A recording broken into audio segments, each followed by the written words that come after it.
샬롬, 얘들아, 안녕. 추석 명절은 잘 지내고 왔니? 몸도 마음도 주머니도 모두 풍성한 한가위였다고? 아주 좋아. 추석엔 송편이 제격이고 주일에는 기계음이 제격이지. 오늘도 코로나는 유행 중이니까 인터넷으로 말씀을 나눠보도록 할게. 오늘 우리가 읽을 본문은 마태복음 4장 1-21절 말씀이야. 예수님이 광야에서 시험을 받는 장면이 나오는데 먼저 본문부터 읽고 가자. 그때 예수께서 성령에게 이끌려 마귀에게 시험을 받으러 광야로 가사 40일을 밤낮으로 금식하신 후에 줄이신지라. 시험하는 자가 예수께 나와서 이르되 내가 만일 하나님의 아들이어든 명하여 이 돌들로 떡덩이가 되게 하라. 예수께서 대답하여 이르시되 기록되었으되 사람이 떡으로만 살 것이 아니요 하나님의 입으로부터 나오는 모든 말씀으로 살 것이라 하였느니라 하시니 이에 마귀가 예수를 거룩한 성으로 데려다가 성전 꼭대기에 세우고 이르되 내가 만일 하나님의 아들이어든 뛰어내리라. 기록되었으되 그가 너를 위하여 그의 사자들을 명하시리니 그들이 손으로 너를 받들어 발이 돌에 부딪히지 않게 하리로다 하였느니라.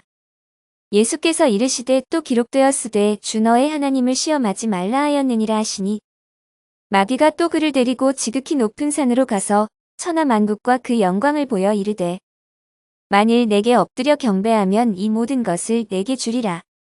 이에 예수께서 말씀하시되 사탄아 물러가라 기록되었으되 주 너의 하나님께 경배하고 다만 그를 섬기라 하였느니라. 이에 마귀는 예수를 떠나고 천사들이 나아와서 수종드니라. 예수님이 광야에서 받으신 3가지 시험. 너희들은 이 장면을 보면 어떤 생각이 가장 먼저 드니? 강도사님은 선 넘는 예수님의 모습이 가장 먼저 떠올라.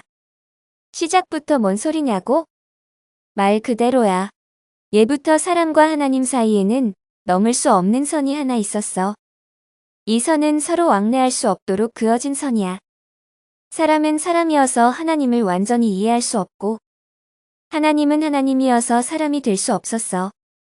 왜냐하면 하나님은 죄가 없는 존재이고 사람은 죄가 있는 죄인이기 때문이야. 사람은 죄가 없을 수 없고 하나님은 죄가 있을 수 없어서 이 둘은 하나가 될 수 없었어. 한번 생각해 볼래? 죄가 전혀 없는 사람. 마음 안에 아주 작은 죄조차 없는 인간이 세상에 있을 수 있을까? 또 죄가 있는 하나님, 악한 마음을 품고 계시는 하나님, 불안에 떠시는 하나님. 우리는 그런 하나님을 하나님이라고 부를 수 있을까? 그럴 수 없어. 사람은 그 사람의 성품이 아무리 선하다고 해도 전혀 죄가 없을 수 없어. 마찬가지로 하나님은 그 자체로 완전한 선이어서 아주 사소한 죄조차도 품을 수 없어.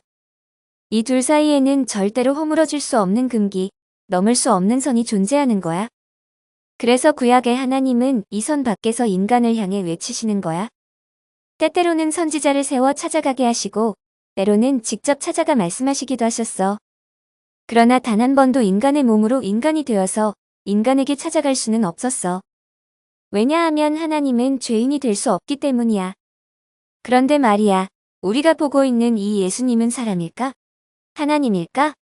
우리가 이 부분을 공과 시간을 통해 이야기를 나눴다면 강도사님은 너희들에게 이렇게 말했을 거야. 예수님은 하나님이시면서 사람이시다.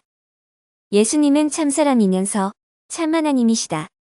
그리고 20분 동안 부연 설명을 하느라 공과 시간을 다 쓰겠지. 사람이라는 거야? 하나님이라는 거야? 아리송송하잖아. 사람이면서 하나님일 수 있다는 거. 아무도 넘을 수 없는 선을 넘었다는 거.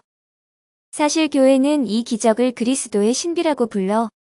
불가능을 가능하게 했는데 사람의 이성으로는 이해가 되지 않으니까 신비롭다고 표현하는 거야.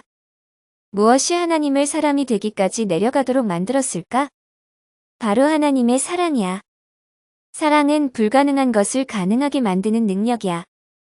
넘을 수 없는 것을 넘어서게 만들고 닿을 수 없는 것에 닿게 만드는 일이야. 예수님은 이 사랑으로 인간이 되신 거야. 지난 시간 강도사님이 세례를 받으시는 예수님을 보면서 이것이 세상에서 가장 숭고한 사랑과 희생이라고 했던 표현을 기억하니? 오, 니마, 그건 좀 이라고? 인정. 내가 했던 말을 기억할 필요는 없지만 신약 성경에서 인간이 되신 하나님을 얼마나 강조하고 있는지는 우리가 알아야 해. 그리고 오늘 광야에 이끌려 40일 동안 금식하고 계신 예수님을 한번 보자. 예수님은 왜 광야에 들어가셔서 40일 동안 금식을 하셨을까?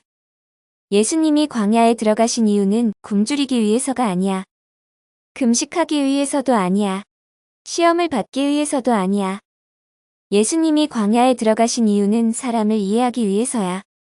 예수님에게 광야의 40일은 이스라엘 백성이 방황했던 40년을 의미했어. 이스라엘의 아픔과 절망을 이해하기 위해 예수님은 40일이라는 시간을 몸소 보내셨어. 다른 사람의 아픔에 공감하는 일은 얼마나 어려울까? 우리는 타인의 고통에 쉽게 공감할 수 없어. 어쩌면 영원히 알 수 없을지도 몰라. 왜냐하면 우리는 타인이 될 수 없기 때문이야.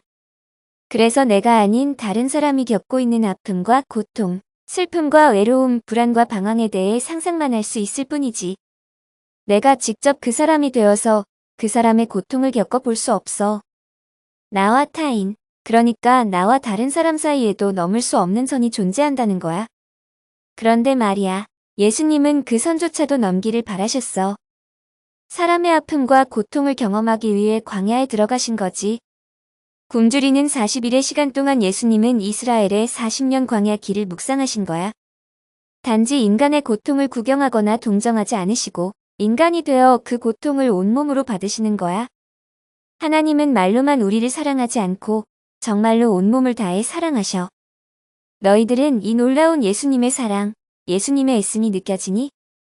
이 사랑과 애씀에 대해 비슷한 생각을 했던 시인이 한 명 있는데 이 시인의 시를 잠깐 소개하고 싶어. 박준이라는 시인이고 당신의 이름을 지어다가 며칠은 먹었다라는 시야. 한번 들어봐. 이상한 뜻이 없는 나의 생계는 간결할 수 있다. 오늘 저녁부터 바람이 차가워진다거나 내일은 비가 올 거라 말해주는 사람들을 새로 사귀어야 했다. 얼굴 한 번 본 적 없는 이의 자서전을 쓰는 일은 그리 어렵지 않았지만 익숙한 문장들이 손목을 잡고 내 일기로 데려가는 것은 어쩌지 못했다. 찬비는 자란 물잇기를 더 자라게 하고 얻어입은 외투의 색을 흰 속옷에 묻히기도 했다. 라고 그 사람의 자서전에 쓰고 나서 아픈 내가 당신의 이름을 지어다가 며칠은 먹었다. 는 문장을 내 일기장에 적었다. 우리는 그러지 못했지만 모든 글의 만남은 언제나 아름다워야 한다는 마음이었다. 시가 참 아름답다. 그치? 이 시인의 이야기를 잠시 들여다볼까? 너희들은 가장 공적인 이야기를 가장 사적인 일기 속으로 끌고 들어갔다는 시인의 말에 대해 어떻게 생각하니? 어떤 마음이 가장 공적인 일마저 가장 개인적인 일기장으로 끌고 들어가게 했을까? 아마도 시인의 감수성, 그러니까 아픔에 공감하고자 하는 마음이겠지. 시인은 아픈 내가 당신의 이름을 지어다가 며칠은 먹었다고 말하는데 왜 다른 사람의 이름을 지어다가 먹으려 하는 걸까? 시인은 내가 아니라 그 사람이 되어서 그 사람의 아픔을 느끼고 싶었던 거야. 당연한 이야기지만 우리는 내가 아닌 다른 사람이 될 수 없잖아. 사람과 사람 사이에도 넘을 수 없는 선이 있는 거야. 그런데 오늘 시인은 그 선을 넘어보고 싶은 거지. 그래서 그 사람의 이름을 지어다가 먹은 거야. 내가 아니라 내가 되기 위해 너를 지칭하는 이름을 지어다가 먹는 거지. 사람의 마음에 닿고자 하는 시인의 간절한 표현 같은 거지. 그래서 그런가? 찬비 속에서 자라는 물잇기라든지 얻어입은 외투가 홀딱 젖는 일이라든지 이런 표현을 보면 마음이 괜히 차분해지는 것 같지 않니? 어느새 마음을 빼곡히 덮어버린 물잇기가 주는 답답함과 먹먹함을 우리는 알고 있잖아. 빌려 입은 외투가 홀딱 젖은 채 집에 돌아오는 서러움을 우리는 경험해 본 적이 있잖아. 사람이라면 누구나 다 마음 깊은 곳에 간직하고 있는 연약한 기억들과 감정들의 시인은 닿고 싶다고 말하는 거야. 당신이 되어 당신을 이해하고 싶다고? 나는 당신의 아픔과 당신의 서러움에 대해 관망하지 않고 동정하지 않고 사랑하고 공감하겠다고. 이 사랑과 공감을 위해 괜히 아프고 괜히 앓게 되는 시인의 마음이 아름답지 않니? 그런데 말이야, 오늘 예수님이 광야에서 보낸 40일의 시간이 이와 같다는 거야. 주님이 보낸 40일의 시간은 이스라엘 백성이 지닌 슬픔에 젖는 시간이었어. 갈 곳을 알지 못해 방황하던 광야 속의 이스라엘. 오랜 시간 동안 포위당하고 핍박받던 이스라엘. 나라를 잃고 거대 국가의 속국이 된 이스라엘의 짙은 서러움. 주님은 광야에서 그 서러움에 젖는 시간을 보내신 거야. 주님은 물 대신, 음식 대신 광야 속에서 우리의 이름을 지어다가 드신 거야. 그리고 우리에게 말하시는 거야. 당신의 이름을 지어다 며칠을 먹었습니다. 물이끼가 가득한 당신의 마음에 흠뻑 젖어 돌아온 당신의 하루를 생각하며 당신의 이름을 지어다가 며칠을 먹었습니다. 주님은 굶주리기 위해 광야에 들어가신 것이 아니야. 시험을 당하기 위해 광야에 가신 것도 아니야. 굶주려 있는 자들, 광야 속에 놓인 자들, 시련과 유혹 속에 있는 자들과 함께하기 위해 광야로 들어가신 거야. 주님이 보여주신 사랑과 희생은 세상에서 가장 숭고한 정신이야. 한 사람이 평생을 묵상하며 닮아가려 해도 부족할 것이 전혀 없지. 그런데 우리는 어쩌면 너무나 익숙해진 주님의 모습에 안일하게 생각하며 사는 것은 아닐까? 광야에서 40일을 금식했다던 주님의 모습에 우리가 떠올리는 것들은 무엇이니? 너무나도 무미건조하게 주님의 사랑과 희생을 알고 있다고 여기며 사는 것은 아닐까? 그래서는 우리의 신앙이 깊어질 수 없어. 세상을 사랑하기 위해 이 땅에 왔다던 예수 그리스도의 마음을 우리는 깊게 생각하고 온 마음으로 느껴야 해. 그래야 기도할 수 있고 믿을 수 있어. 우리는 여전히 광야 속에 살고 있고 굶주려 있고 시련과 유혹 앞에 놓여 있는데 혹시 너는 오늘도 내가 혼자라고 생각하며 사는 것은 아니니? 찬비에 자라는 이끼가 마음을 다 덮을 때까지 홀로 외롭다고 느끼는 것은 아니니? 그렇다면 우리는 기도해야 해. 그리고 나와 함께 하시겠다던 예수님의 음성을 기억해야 해. 주님의 이름을 지어다가 우리도 몇 날 며칠을 먹어야 해. 요즘 너희들은 무엇을 먹으며 살고 있니? 하나님께 돌아가자. 40일의 금식을 마치신 예수님은 마귀의 3가지 시험을 통과하셨어. 예수님이 광야 속에서 내놓은 답안지는 무엇이었을까? 바로 하나님을 믿고 의지하라는 거였어. 너의 불안과 욕망으로 인해 하나님을 이용하지 말아라. 시험하지 말아라. 하나님을 불신하지 말아라. 이게 예수님이 제출한 광야 답안지였던 거야. 광야는 어떤 곳일까? 길이 없는 곳이야. 만들어진 길도 없고 나를 위한 길도 보이지 않아. 어디로 가야 할지 알 수 없어. 살아남기에는 너무 척박한 곳이야.